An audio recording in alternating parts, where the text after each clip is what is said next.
ಜಗತ್ತಲ್ಲಿ ಸಾಲ ಮಾಡಿಲ್ದಿರೋರು ಯಾರು ಇಲ್ಲ, ಎಲ್ಲರೂ ಸಾಲ ಮಾಡಿರ್ತಾರೆ.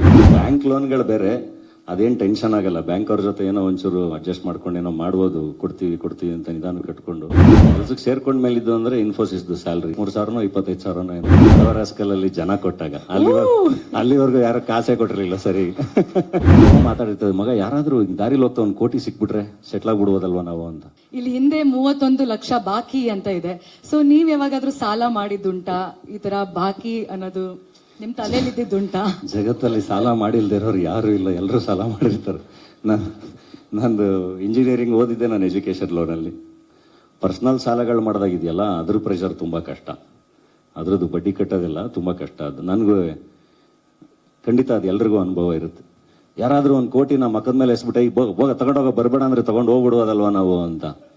ಸೊ ಹೆಂಗಾದ್ರೂ ಮಾಡಿ ಒಂದೇ 1 ಕೋಟಿ ದುಡಿಬೇಕಲ್ಲ, 1 ಕೋಟಿ ದುಡ್ಡು ಸೆಟ್ಲ್ ಆಗ್ಬಿಡ್ಬೋದಲ್ವಾ, ಒಂದು ಮನೆ ಕಟ್ಕೊಂಡ್ಬಿಡ್ಬೋದಲ್ವಾ ನಮ್ಮ